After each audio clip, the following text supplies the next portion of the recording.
Bonjour à tous, je vous retrouve dans une nouvelle vidéo qui arrive un petit peu plus tardivement que possible. Nous venons de passer les fêtes de Noël, du réveillon, plutôt calmement de mon côté comme pour beaucoup je pense. Mais voilà, du coup j'étais un petit peu dans l'esprit, je profite avec les enfants de l'ouverture de leurs cadeaux, etc. Et du coup j'ai un petit peu pris mon temps en termes de vidéos, de réseaux sociaux, etc. Et j'ai également pris le temps de faire le point sur mon make-up. Et j'en viens à cette vidéo pour vous parler de mes favoris de l'année 2020 en termes de make-up. Donc ce que j'ai souhaité faire cette année, c'est d'être assez succincte et de vraiment vous parler des produits qui me tiennent le plus à cœur, que j'ai vraiment aimé, de ne peut-être moins parler de ce que j'ai eu récemment, puisque j'ai pas trop eu le temps quand même de tester à fond les choses. Donc c'est parti, normalement cette vidéo ne devrait pas être trop longue. Je vais vous parler de mes favoris de cette année 2020. Je vais essayer de faire à peu près dans l'ordre. Donc on va bien sûr commencer par les bases. J'en ai sélectionné quelques-unes sur lesquelles je me suis le plus tournée en fait dès que j'ai pu les avoir. Je le vois en fait quand je fais mes rotations. C'est vraiment le signe quand on remet plusieurs fois un produit dans sa rotation, soit dans le but de le finir, mais aussi parce qu'on l'aime beaucoup en fait. Et dernièrement, même si c'est un des plus récents, je dois dire que la base Milk, donc la Hydro Grip, est une base que j'ai vraiment beaucoup aimée de par son originalité, parce que j'avais jamais eu ce type de base un petit peu adhérente comme ça, un peu avant les bases que je pouvais avoir un petit peu collantes ou quoi, je les rejetais systématiquement. Et là, le rendu est vraiment fort sympathique et je dois dire que la tenue de mon make-up est vraiment excellente derrière. Donc c'est vraiment un produit que je suis susceptible de racheter, que j'ai déjà bientôt terminé. J'avais pris le petit format. Mais voilà, une très belle découverte avec cette base. J'ai également sélectionné celle de Dior Backstage parce que j'ai vraiment eu, elle est aussi quasiment terminée, ouais, je dirais qu'il reste un quart. Pareil, je trouve que ce sont des bases qui font un petit peu que vous souhaitiez derrière vous faire un teint mat ou un teint lumineux, ça va fonctionner, que ce soit je trouve avec la Milk ou avec la Dior, c'est pas des bases qui vont être asséchantes et vous pouvez avoir le rendu que vous voulez derrière. C'est vraiment la qualité de tenue que je remarque particulièrement la Dior Backstage, et en plus je trouve qu'elle apporte un joli grain de peau. C'est vraiment pareil, un gros coup de cœur de l'année. Bien entendu, la marque Charlotte Tilbury, donc là on est vers quelque chose de complètement différent puisque c'est un produit qui fait highlighter que vous pouvez mettre en base, et moi c'est vraiment un produit que j'adore mettre en base sur les points que je sais que je vais apporter un point lumineux derrière, en particulier le dessous d'œil, le haut de la pommette, ce genre de choses. Et c'est vraiment un produit multifonction, c'est un produit qui est même super joli tout seul. Voilà, c'est vraiment, je trouve, un produit qui s'adapte à tout type de peau et qui a vraiment un très joli rendu. Et derrière, c'est pareil, je trouve qu'il y a une qualité de tenue au niveau des produits teints qu'on peut utiliser, parce que je ne l'utilise pas que avec le Charlotte Tilbury, qui sera également dans mes favoris, bien entendu, en termes de fond de teint. Mais voilà, ça c'est carrément un produit que j'achèterai, c'est sûr. Et je termine pour les bases avec celle de Too Faced, pareil, que j'ai eu un petit peu plus récemment, mais il y a quand même quelques mois. Et du coup, j'ai un petit peu plus de recul, surtout que là, je l'avais mise plusieurs fois dans ma rotation, donc j'ai bien pu la tester et je l'aime beaucoup. Je trouve qu'elle matifie vraiment pas mal au niveau des pores et tout ça. Elle unifie bien le grain de peau et j'adore le résultat derrière. Je trouve que je vois que ma peau est vraiment prête à recevoir le fond de teint et elle fait vraiment un travail en amont qui est super intéressant, et ça permet du coup peut-être de mettre des choses moins couvrantes derrière, vu qu'elle a déjà fait un travail de lisser le teint, d'unifier le grain de peau. Donc vraiment pareil, un très beau coup de cœur pour cette année. Concernant ma sélection de fond de teint, je pense que vous savez maintenant que je teste tout type de fond de teint. C'est vrai que j'ai la chance aussi que ma peau accepte quand même pas mal de choses. Après, j'ai également une peau qui demande quand même un petit peu de correction, de camouflage. J'ai pas mal de... Alors, c'est pas vraiment des imperfections, c'est plus des marques des imperfections que j'ai pu avoir auparavant. Pour la petite histoire, c'est vrai que je crois pas en avoir déjà parlé, mais j'ai quand même subi le fameux traitement contre l'acné lorsque j'avais une vingtaine d'années à peu près, et ça ne laisse pas sans séquelles. C'est un traitement très lourd pour ceux qui le connaissent, avec tous les inconvénients que ça peut avoir, et il faut quand même savoir que derrière on a quand même une peau voilà, qu'il faut quand même des séquelles avec ce genre de choses. J'ai vraiment eu un acné avec beaucoup de cicatrices, etc. Et ce sont aussi des cicatrices qui peuvent finir par faire un petit peu comme des taches, des choses comme ça. Donc voilà, j'ai toujours eu besoin, aussi psychologiquement je pense, d'avoir de belles couvrances concernant mes produits teints. Mais bizarrement, je choisis toujours des choses assez différentes. La preuve en est dans ma sélection de produits favoris. Bien entendu, vous vous doutez que le Charlotte en fait partie. Voilà, c'est un fond de teint que j'aime énormément de par en priorité sa couvrance. Et je trouve que malgré sa couvrance, on a quand même un produit qui est très justement flawless, où on n'a pas que de la couvrance, mais on a une jolie peau unifiée également. Après, c'est un fond de teint qu'il faut savoir travailler pour pas avoir trop de démarcation, de choses comme ça. Il faut utiliser les bons produits avec pour qu'ils ne bougent pas, parce que c'est vrai qu'au début, j'ai eu des difficultés par rapport à ça. Et maintenant que je le connais bien, voilà, vous le savez, il reste tout le temps dans ma rotation. C'est vraiment mon chouchou de tous les temps. À côté de ça, j'ai fait une très belle découverte avec celui de Fenty Beauty. Je vous en ai beaucoup parlé cet été puisque c'est là que j'ai le plus utilisé. Donc c'est le Pro Filter, mais la version hydratante. Je n'ai pas testé l'autre version plus matifiante, je crois, et je pense qu'il va falloir que je le fasse puisque j'ai adoré celui-ci. Donc pourquoi pas. C'est peut-être un fond de teint que je vais moins utiliser à cette période-là. Ça dépend en fait, ça dépend. Comme c'est un fond de teint hydratant, il faut quand même que j'ai une bonne poudre derrière pour pas trop regresser dans la journée. Mais j'adore le rendu sur ma peau. Je trouve qu'il me fait une peau de bébé, quoi. C'est vraiment un produit que j'ai adoré. J'ai quand même pris ma teinte d'hiver, je l'utilise ponctuellement encore. Mais c'est vraiment un fond de teint qui va beaucoup réapparaître dans ma rotation certainement dès le printemps. Et voilà, il m'a accompagné tout l'été. Et je termine avec les fonds de teint. Donc vous voyez, il y en aura 3. Il s'agit du fond de teint spray de la marque que je distribue de chez Unique, parce que là, je dois dire que ça a été une révélation de par l'originalité du produit. Fond de teint en aérosol, moi pour ma part, je n'avais jamais connu ça. Et je dois dire qu'il convient parfaitement à mon type de peau. Je pense qu'il ne conviendra pas à tout le monde. Je l'ai essayé sur pas mal de personnes encore là déjà, il n'y a pas très très longtemps. Tout le monde ne réagit pas de la même manière, heureusement d'ailleurs. Mais c'est vrai que quand même, il couvre une bonne partie de type de peau. Toujours pareil, tout dépend de la base et de la poudre derrière que vous allez mettre. Mais pour moi, c'est une grosse révélation. Je trouve ça hyper innovant. Et le résultat est assez bluffant parce qu'il vous apporte une couvrance qui est juste géniale en vous laissant un rendu avec un effet zéro matière, quoi. Et ça, c'est vraiment génial. Donc, ça pouvait être qu'un coup de cœur de l'année. On passe maintenant aux anti-cernes correcteurs, ce genre de produit. Et je dois dire que la révélation, qui est assez récente, mais là, je ne pouvais pas ne pas l'inclure, c'est le correcteur de Charlotte Tilbury. Ce produit est juste dinguissime. Ça se présente comme ceci. Je vous en ai déjà parlé. Je crois que je l'ai passé en crash test, je ne sais plus. J'ai fait plusieurs vidéos dédiées à la marque Charlotte Tilbury et c'est vrai que je continue d'avoir envie de tester les produits de sa marque puisqu'à chaque fois c'est de véritables révélations. Il y a eu des déceptions clairement, mais là je dois dire que c'est même un produit que je porte seul certains jours où j'ai juste besoin d'une petite correction. Donc moi je fais pas beaucoup de corrections sur mon teint puisque je le couvre déjà pas mal, mais au niveau des cernes c'est quasi tous les jours et parfois je n'utilise que lui. Il est d'une finesse. Tout ce qui est Charlotte Tilbury, de toute façon, c'est toujours d'une finesse juste incroyable.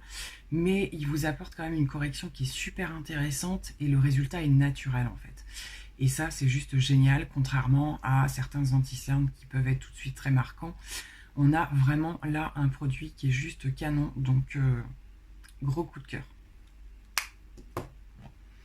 De chez Sephora, je ne l'ai découvert que cette année, mais je l'adore, l'anti-cerne de chez Sephora.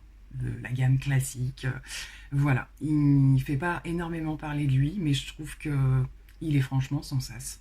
Je sais que voilà, quand j'ai des doutes, quand je veux aller vite, quand je sais que je peux avoir tout le temps confiance en lui, il est juste génial, couvrant juste ce qu'il faut, il fait pas de démarcation, il se met pas dans les plis, bref, le top. Plus récemment, j'ai découvert celui de Jeffree Star. Je dois dire que ça a été assez exceptionnel de partir à l'aventure comme ça, parce qu'on n'en parle pas forcément beaucoup non plus. Et je dois dire que ça a été aussi un véritable coup de cœur. Déjà, le packaging dans l'originalité. Et le produit est super intéressant. Je le compare au Sephora. Pour moi, c'est le même genre de produit, en fait. Pareil, qui vous laisse pas de démarcation, qui est plutôt fin, mais avec une jolie couvrance quand même. Et franchement, il est hyper facile à travailler, donc je valide complètement, j'ai adoré. Et pareil, je termine ma sélection avec un produit de la marque que je distribue. Il s'agit du nouveau correcteur donc, qui est arrivé en cours d'année. Moi, j'ai démarré l'activité avec l'ancienne version que j'aimais un petit peu moins. C'était un embout à un tube en fait à presser. Le produit n'était pas mauvais en lui-même. mais pas suffisamment performant pour moi. C'est pour ça aussi, vous l'avez pas trop vu passer, je pense, même si je ne dois pas forcément ne pas parler de ce qui me convient pas à moi, ça peut convenir à quelqu'un d'autre clairement. Mais là par contre, je dois dire que je suis vraiment tombée en amour de celui-ci.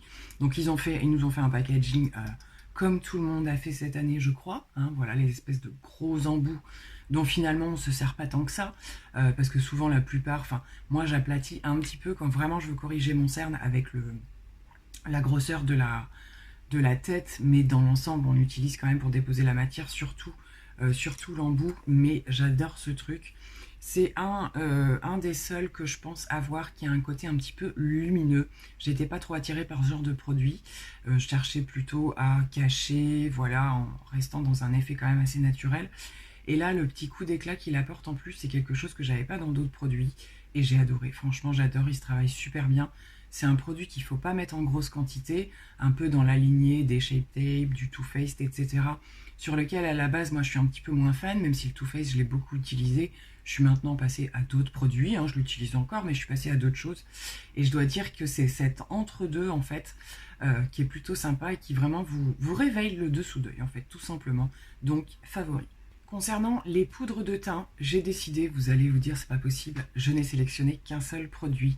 Non pas que j'aime pas mes autres poudres, mais j'ai sélectionné plutôt celle que j'ai le plus utilisée, sur laquelle je me retourne systématiquement.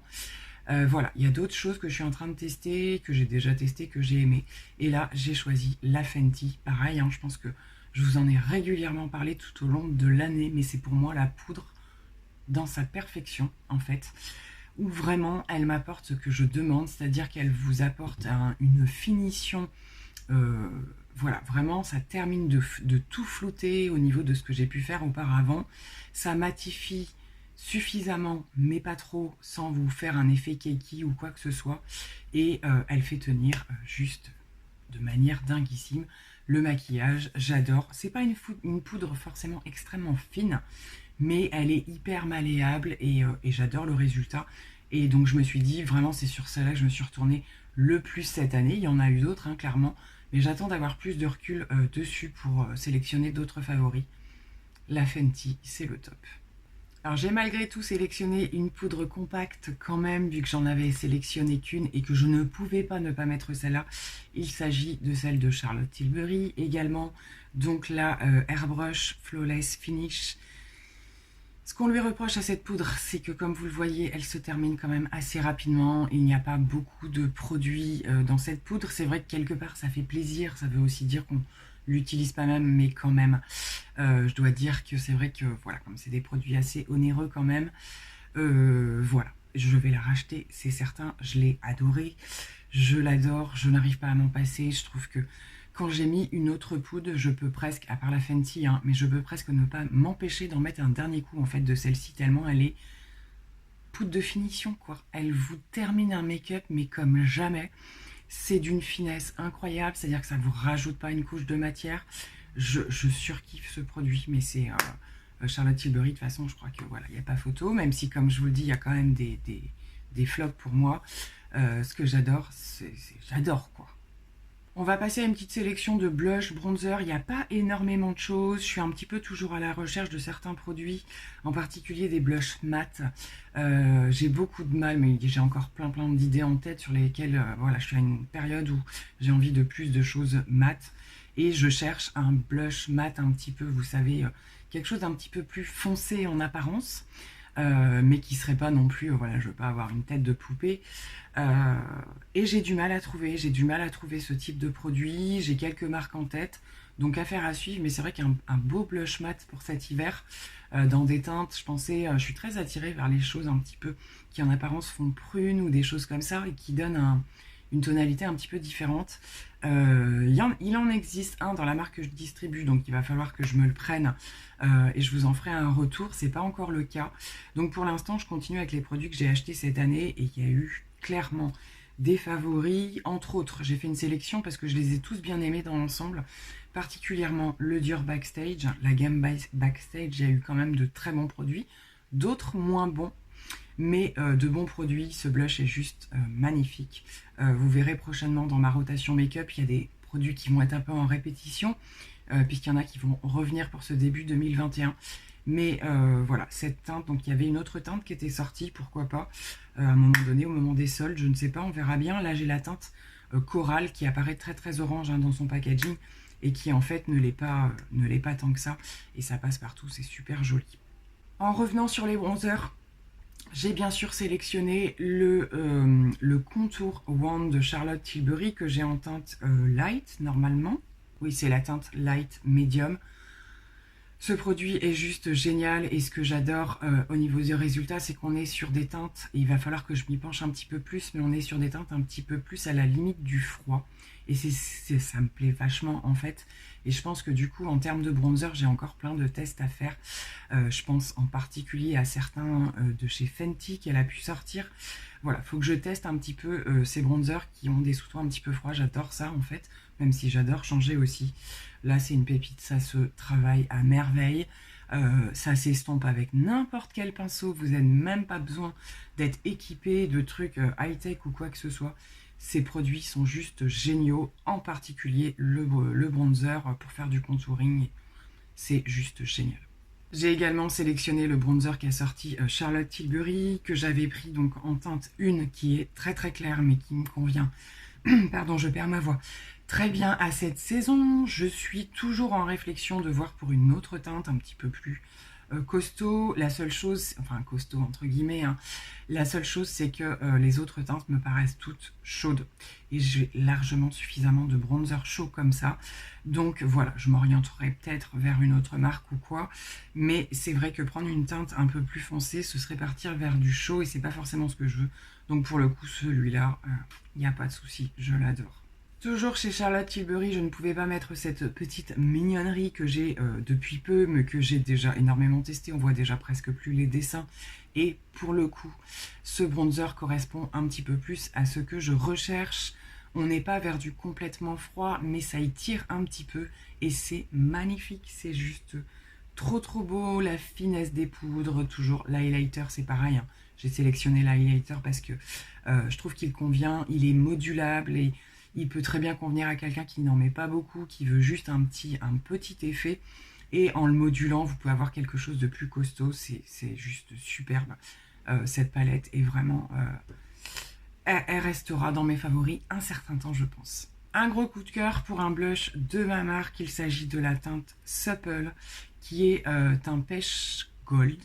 Je le décris comme ça. Dans toute sa splendeur, il est juste ce qu'il faut, il est pas trop, il est lumineux, hein, clairement, celles qui n'aiment pas les blushs lumineux, ne vous tournez pas vers lui, mais ça reste quand même subtil et son côté pêche est juste trop trop joli. Pareil, je trouve qu'il est modulable, c'est-à-dire que voilà, en passant très légèrement, on a juste l'effet désiré et en insistant, on peut avoir quelque chose d'assez pigmenté quand même. Ça a été vraiment un gros coup de cœur. Du coup, je l'ai tellement utilisé que j'ai moins passé de temps sur les autres. Et il va falloir que je le fasse parce que tout le monde n'aime pas ce style de teinte. Mais en tout cas, voilà, il ne pouvait être que dans mes favoris. Catégorie palette. Il a fallu que je me raisonne. Je suis une fan de palette, hein, clairement. Mais c'est vrai que je pense que vous ne serez pas surpris que je vous parle de Natasha Denona. C'est l'ensemble de mes favoris de l'année. En particulier les mini. C'est l'année où je les ai quasiment toutes eues, il m'en manque encore, mais je les ai quasiment toutes entre les mains. Ça a été des coups de cœur à chaque fois, j'adore ces palettes. Même s'il y a des choses qui se ressemblent, chez Natasha Denona, il y a toujours des subtilités auxquelles on ne s'attend pas. J'ai tout utilisé cette année, j'ai adoré, en particulier la mini glam, ça a été juste une tuerie cette palette, sur laquelle j'ai passé beaucoup de temps aussi, la mini nude. Je vous les remontre pas toutes à chaque fois, je vous les remets en barre d'infos, hein, clairement si vous voulez plus d'infos, mais je les ai quasiment toutes, donc la barre d'infos va être un petit peu longue. Mes favorites sont clairement sur des teintes plutôt nude, voilà, des choses pour tous les jours et tout ça, mais il y a quand même des fards très très présents. On ne peut pas leur enlever ça, c'est vrai que des fois même un métallique tout seul sur la paupière ça suffit largement. Enfin j'adore utiliser ces palettes, donc j'ai plus récemment eu la mini Zendo qu'il faut que je creuse un petit peu plus parce que j'ai eu d'autres choses entre temps et pas assez, la mini rétro. la mini rétro, ça a été une révélation avec ces petits verres à l'intérieur, avec des subtilités. Donc ce kaki, juste trop magnifique. Ce kaki, mais avec des sous-tons froids, a été juste une révélation aussi. Enfin, vraiment de gros coups de cœur. Et le gros coup de cœur de la marque aussi pour cette année, ça aura été la Glam palette. C'est celle que j'utilise le plus. J'y reviens systématiquement, que je fasse du chaud ou du froid. Il y a tout ce qu'il faut. Il y a du doré, il y a du gris. Voilà, ça a vraiment été une... Je trouve que c'est une palette pour tout le monde, qui est facile à travailler, qui est bien pigmentée quand même. Enfin voilà, je ne vais pas vous m'éterniser sur ces palettes. Il y a beaucoup de personnes qui ont craqué dessus. Hein. Je ne suis pas à vous apprendre que c'est une merveille, je pense. Je n'ai pas mis la bronze palette qui est plus affirmée dans les teintes orangées parce que il faut peut-être un petit peu plus piocher dans d'autres. Elle est magnifique, mais elle se suffit pas à elle-même, je trouve. Ou alors on va avoir tendance à avoir l'impression de se faire un peu le même make-up tous les jours si on l'utilise sur une semaine par exemple. Donc j'adore piocher dedans de temps en temps. Cette palette reste tout le temps dans ma rotation, alors qu'effectivement la bronze plus difficilement. Donc voilà, mais vraiment, si vous hésitez encore, n'hésitez plus. Je termine mes favoris palettes avec celle-ci que vous reverrez très prochainement puisque j'ai décidé de la ressortir. Donc il s'agit de la palette qui a un petit peu fait le buzz cette année de par son packaging et ce qu'elle renvoie. Donc la Cremated de Jeffree Star. Mais je dois dire que ce qui fait que je l'ai mis dans ma favori, c'est que c'est une palette unique. Qui n'est pas forcément évidente à travailler parce qu'il y a beaucoup de multi-textures, il faut savoir apprivoiser les fards. Mais c'est vraiment quelque chose dont j'adore à chaque fois le résultat et vraiment je n'ai aucun regret. J'ai encore beaucoup de choses à faire avec cette palette et ça m'a surtout permis de vraiment découvrir les fards Jeffree Star. Et je dis pas non pour en découvrir d'autres. Je lorgne et je réfléchis à la verte qui est sortie dernièrement. Je dois dire qu'elle m'attire pas mal, même si elle est, voilà, elle est très flamboyante. Hein. Il faut aller vers... il y a du vert, mais pas que, donc il faut oser les couleurs. Mais là, j'avoue que ça a été un pur bonheur et j'ai vraiment hâte de la réutiliser. C'est le plaisir des rotations, de ranger ces palettes et de les retrouver. Et c'est là qu'on se rend compte de ce qu'on aime vraiment. Alors pour continuer, je dois dire que 2020 a été une année de découverte concernant certains crayons pour les yeux. Je ne parle pas forcément beaucoup de ce thème-là, mais je dois dire que j'ai découvert des pépites cette année, plus ou moins récemment, et je tenais à en parler dans cette vidéo. Je vais commencer par les crayons de chez Linda Alberg, que j'ai découvert donc sur le site de Beauty Bay, et j'avais fait une sélection de 3 crayons. Je ne sais pas si je les ai tous sortis, mais peu importe si je les ai tous. Donc j'avais choisi les 3 teintes du donc le Zao, un des plus connus, qui est un espèce de doré argenté, enfin voilà, avec des sous-tons juste magnifiques. L'intensité des crayons est juste quand même assez impressionnante, la tenue est très bonne et les teintes sont assez originales, je trouve, par rapport à ce qu'on peut retrouver au quotidien. Le marron est un petit peu pailleté, il est super joli, et ce vert, je l'ai porté il n'y a pas si longtemps que ça dans différents make-up. Et je ne m'étais même pas aperçue de la qualité de couleur et d'intensité de ce vert. Je vous le souhaite juste pour associer ce que je dis à l'image. Mais j'adore, c'est un espèce de bleu-vert qui passe avec pas mal de choses. Et j'ai utilisé ce crayon avec pas mal de make-up vert et c'est super bien passé. Enfin, vraiment, ce sont de bons crayons. Dans la même lignée, j'ai découvert cette année les Charlotte Tilbury, donc 2 gammes différentes. La gamme des crayons avec juste un embout classique, hein, vous voyez qu'il arrive au bout. Donc ça, c'est le Barbarella Brown, qui est un magnifique marron foncé d'une pigmentation. Vous effleurez à peine le crayon. Vous avez la pigmentation qui est là tout de suite, ça se tient super bien. Du coup, ça m'a donné envie de découvrir les autres gammes et j'ai pris les doubles embouts. Là, c'est la teinte... je sais plus, bref, le cuivré, le marron. Donc c'est un marron qui a un sous-ton un petit peu rouge, quand même un petit peu, mais ça passe super bien. Et la partie métallique est juste dinguissime. Vous pouvez ne mettre que ça d'ailleurs. Parfois, je ne fais pas de ras de cils à la poudre. J'appuie simplement en débordant un peu les crayons Charlotte Tilbury. Je trouve ça juste magnifique. Et je fais également ça avec ceux de chez Makeup Forever. Gros coup de cœur pour cette gamme. Donc les Aqua Resist Smoky Shadow. Donc c'est des crayons que vous venez trouver en gros embout comme ça. Alors quand vous le taillez, il est plus pointu, hein, clairement. Là, c'est que je l'ai encore utilisé aujourd'hui. On est le soir, je sais pas si ça tient super bien la route, mais si, on le voit bien encore. Et la tenue de ces trucs, donc vous pouvez aussi le mettre seul sur la paupière, c'est juste canon. C'est celui-là mon préféré. J'en ai pris un petit peu cuivré aussi, mais le cuivré, ça revient beaucoup. Ce vert est trop beau. Donc ça, c'est une gamme de crayons que je vais me racheter parce qu'ils sont en plus multifonctions. Ils vont dans la muqueuse. J'ai eu aucune réaction et je fais énormément mes ras de cils avec. C'est ce que je vous disais, intérieur et dessous. Je les ai mis en thread liner, ça tient, ça passe par-dessus les paillettes. Ils sont juste incroyables. Franchement, je vais regarder, mais même des basiques. Et je crois qu'il y a le noir et le marron. Je pense que je vais les prendre. Donc c'était la petite parenthèse des crayons puisque je n'en parle pas beaucoup. Je vais faire une petite marche arrière, c'est-à-dire que j'ai pas fait les mascaras encore, je vais y venir, mais j'ai les rouges à lèvres devant moi, donc je vais vous parler de différentes gammes de rouges à lèvres pour lesquelles ça a été des coups de cœur cette année et vous ne serez pas du tout surpris de retrouver plusieurs gammes de chez Charlotte Tilbury. Donc en priorité les Hot Lips hein, qui se présentent comme ça dans leur écran avec les différents types de packaging que vous avez à chaque fois. Et voilà, donc j'ai pas toutes les teintes encore, mais j'en suis pas loin, clairement. Donc j'ai quasiment tous les nudes, je crois. C'est juste magnifique. Vous avez juste à choisir si vous voulez le sous-ton un petit peu plus pêche, un petit peu plus rosé, un petit peu plus marronné. C'est de la crème, c'est de la crème, c'est du haut de gamme, c'est tout ce que j'aime mettre. C'est vraiment la découverte pour moi de l'année. La marque Charlotte Tilbury, ça a été vraiment une révélation. J'ai également eu un gros coup de cœur pour les Kissing. Je les prends un petit peu au hasard. Donc ça va être plus ceux qui se présentent dans les packaging dorés comme ça. Là c'est la teinte Nude Kate, donc un superbe marron clair qui passe avec tout.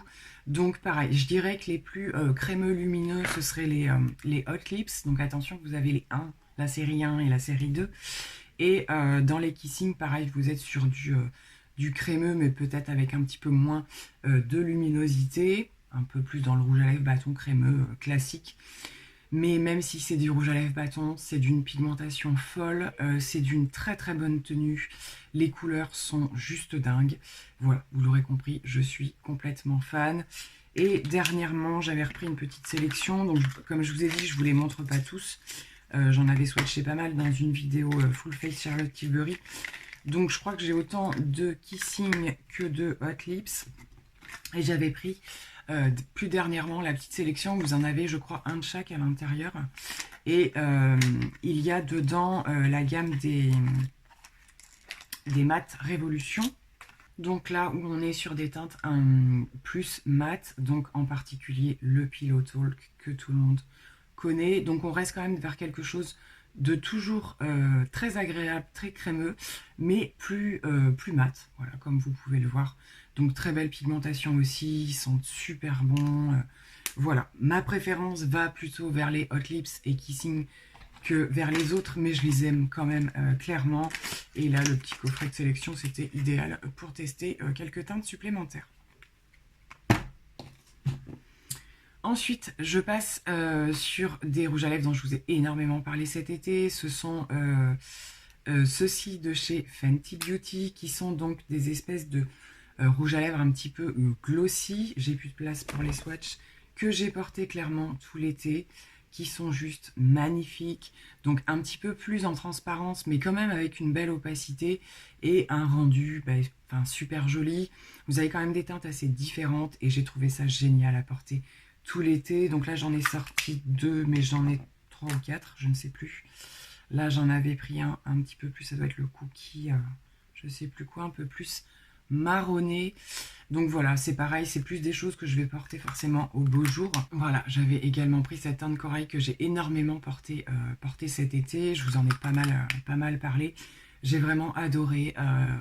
Voilà, c'est encore différent du gloss. Vous n'avez pas cette partie un petit peu liquide et alors pas du tout collant, hein, ça clairement. Super, c'est du beurre en fait, c'est du baume à lèvres, c'est super agréable et c'est pigmenté. Donc vraiment une très très belle collection qu'elle nous a fait là. Et je termine, je vous en ai parlé tout dernièrement, donc les fameuses lacs à lèvres vinyle un petit peu de chez KVD.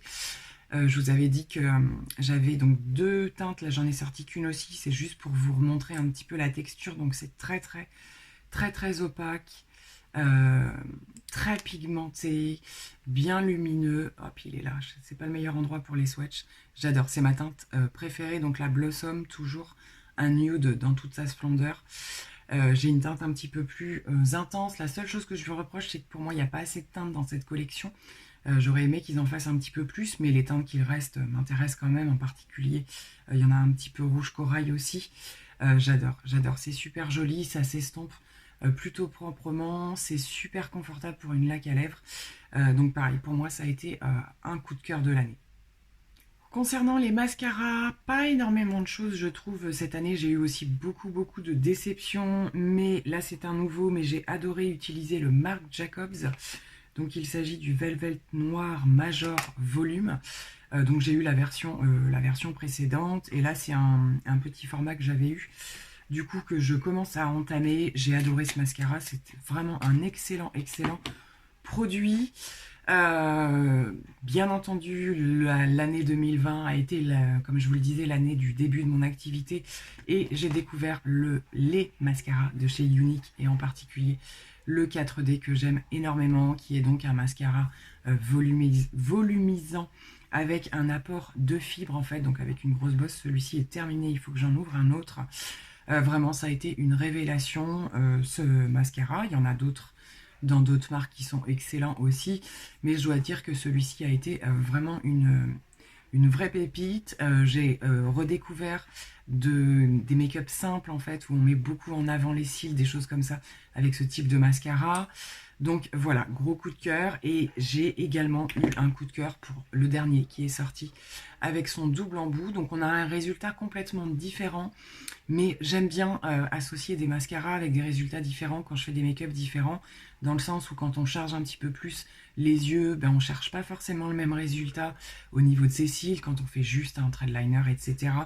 J'ai adoré le principe de la double brosse, où vous venez avec une brosse plutôt classique, préparer vos cils, et avec la petite apporter un complément, donc dans un sens ou dans l'autre, hein, comme je vous l'ai déjà expliqué. Idéal bien sûr pour les cils du bas, et les jours où on veut aller vite, je mets que la petite, ça fait l'affaire.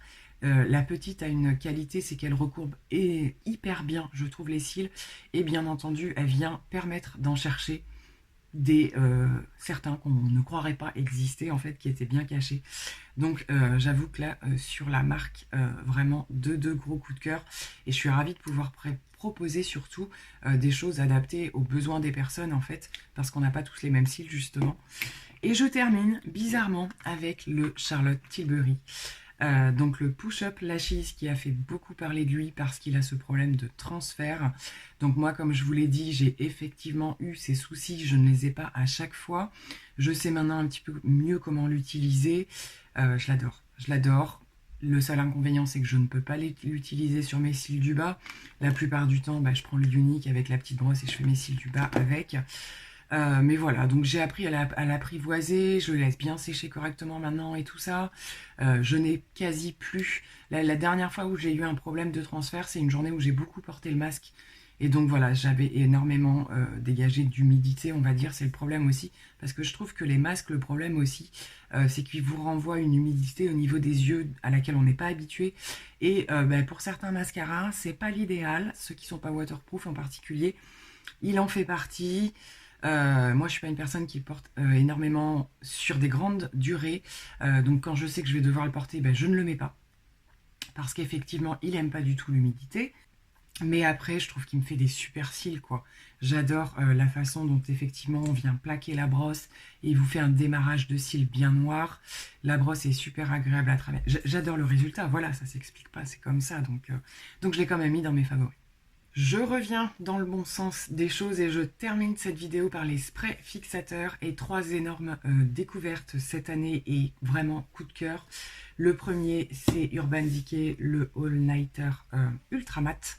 La version Ultra Matte, là je dois dire que efficacité hors pair. Son petit inconvénient, c'est qu'il faut vraiment bien le secouer, sinon vous avez, comme beaucoup de sprays matifiants, cet effet un petit peu de petites gouttelettes blanches. J'ai pas trop le problème encore, mais je vois bien quand je le secoue pas assez, ça a tendance à venir. C'est une pépite. Il me fait déjà en termes de finition, c'est super joli, et en termes de tenue, voilà. Après, on est vraiment dans la recherche de matité. Il y a des jours où je cherche d'autres choses, donc vous allez voir, je m'oriente vers d'autres choses, mais il est vraiment juste excellent. Donc j'en reviens à des choses un petit peu plus différentes, une découverte et pas des moindres, le spray fixateur de Charlotte Tilbury que j'ai mis, j'attendais de voir un petit peu des petites revues par rapport à ça et tout, et je dois dire que je suis épatée. On n'est pas du tout par contre dans quelque chose de matifiant, on est dans de la finition, de la fixation, et il fait hyper bien son job. J'ai pu le comparer à d'autres, parce que j'en ai quand même pas mal que je teste, et je dois dire que je suis épatée. J'adore ce produit, pareil, j'ai pris un petit contenant, et au final, je suis amplement satisfaite. Quand je cherche justement un petit peu moins de matité ou quoi, c'est vers lui que je me tourne. Et je termine par ce petit produit tout choupinou, je vous en ai beaucoup parlé, je suis en train déjà de le terminer. J'ai eu de la chance, c'est qu'ils ont réapprovisionné le stock à Nose. Ce sont des produits qui étaient issus des magasins DM qu'on n'a pas chez nous, et c'était donc la marque 183 Days. Je ne sais pas si vous connaissez, vous me le dites, hein. Je pense pas que ça porte un autre nom. Ce sont donc, là c'est le spray matifiant que vous pouvez utiliser en base et en finition, ou l'un ou l'autre, enfin bon bref. J'adore ce truc. C'est encore celui que je porte aujourd'hui. Oui, il est hyper bien matifiant, mais vous voyez qu'il n'étouffe pas le teint non plus. On est en fin de journée, donc voilà, je rebrille pas trop. Mais je suis pas complètement éteinte au niveau du teint non plus. Il sent divinement bon. Alors c'est des odeurs à la Too Faced, hein, très sucré. Voilà, c'est très prenant quand même. Moi, j'adore. Le spray est hyper agréable. Il est tout simple, hein. Donc j'ai eu la chance de retomber dessus par hasard il n'y a pas très longtemps, que j'en ai pris un d'avance. Mais franchement, une pépite, ce produit, je me régale à l'utiliser. Petite parenthèse avant la fin de cette vidéo, autre look, autre make-up, j'ai oublié de faire un point sur les highlighters qui m'ont vraiment interpellée pour cette année 2020. Comment puis-je oublier les highlighters? Donc c'est parti, je vous en parle quand même assez rapidement. Pour commencer, j'ai sélectionné bien entendu le Cookie, qui a été une véritable merveilleuse découverte, qui est un highlighter un petit peu qui change de ce qu'on peut retrouver un peu partout, c'est-à-dire des choses très champagne, très dorées. On est entre deux sous-tons dorés et un petit peu de rosé, je trouve. Le sous-ton amène un petit peu de froid également, et je trouve ça génial. Ça sort un petit peu effectivement de ce qu'on peut trouver à côté, et j'en viens à un de mes deuxièmes coups de cœur de l'année, Charlotte Tilbury bien entendu. Donc il s'agit du Magic Star Highlighter, qui est un doré dans toute sa splendeur, et encore une fois la finesse de la poudre fait que vraiment vous avez un résultat canonissime, quelque chose de super fin mais de quand même super modulable. Voilà, que vous aimiez l'intensité ou pas, vous pouvez faire ce que vous voulez avec cet highlighter. Vraiment une très belle découverte pour cette année. J'ai bien entendu également sélectionné la marque Ofra, et en particulier le Blissful que j'aime énormément, qui est également un highlighter avec des sous-tons froids que j'aime énormément, d'une pigmentation juste folle. Là par contre, difficilement modulable dans le sens où vous avez tout de suite un gros apport lumineux. Après ça se travaille, hein, ça se fond clairement bien, mais c'est vrai qu'on est tout de suite dans l'intensité, et c'est ce que j'aime également dans la marque Ofra. Les highlighters sont canons. Je termine avec deux palettes d'highlighters de chez, je dis de chez Révolution parce que celle-ci je crois que c'est I Love Révolution, et celle-ci c'est Révolution Pro. Donc pareil, c'est une sélection d'highlighters pour cela plutôt métallisé. Vous avez une intensité, pareil, assez intense dès le départ, avec un effet un peu glacé par-dessus. Et ça, j'aime énormément. Donc je me sers beaucoup de ces deux teintes, un petit peu moins de celle-ci, qui pourrait presque faire fard à paupières. Elle est vraiment magnifique. Mais c'est vraiment les deux que j'utilise, et j'adore cette palette. Celle-ci est beaucoup plus ancienne, je la remets dans mes favoris 2020, mais je crois qu'elle était dans mes 2019. C'est une des premières palettes en fait de la marque I Love Révolution et qui est toujours normalement d'actualité et qui est dans mes favoris, qui au cours des années en fait elle revient systématiquement. J'adore, pareil, ça se travaille super bien et dans cette palette vous avez au choix vraiment deux teintes en fonction du make-up que vous portez. Genre par rapport à ce que j'ai aujourd'hui, j'ai mis le haut fras du coup avec quelque chose d'un petit peu plus froid vu que je suis partie dans du gris et du bleu. Donc voilà, du coup je vous laisse avec la conclusion de la vidéo. Donc écoutez, voilà, j'en ai terminé avec cette vidéo de produits favoris de l'année 2020. J'aime bien la faire en général, je crois que je l'avais fait aussi l'année dernière. Bah, c'est bien un peu de faire un petit zoom sur tout ce qu'on a pu essayer et au final n'en retirer que vraiment ce qui nous a bouleversé, si je puis dire comme ça. J'en profite pour à nouveau vous souhaiter de bonnes fêtes de fin d'année. Je pense qu'on a quelque part passé ce qui avait un petit peu plus de léger, cette possibilité de se retrouver pour les fêtes de Noël et tout ça. J'espère que tout s'est bien passé pour vous, que peut-être vous avez été bien gâtés. Il nous reste encore la nouvelle année à fêter, certainement de manière différente pour tout le monde. En tout cas, je vous souhaite, voilà, en fonction toujours pareil de votre situation, de passer les meilleurs moments possibles, seul ou bien accompagné, je l'espère en tout cas. Je vous embrasse bien fort et on se retrouve, je sais pas quand, mais très bientôt. Bye.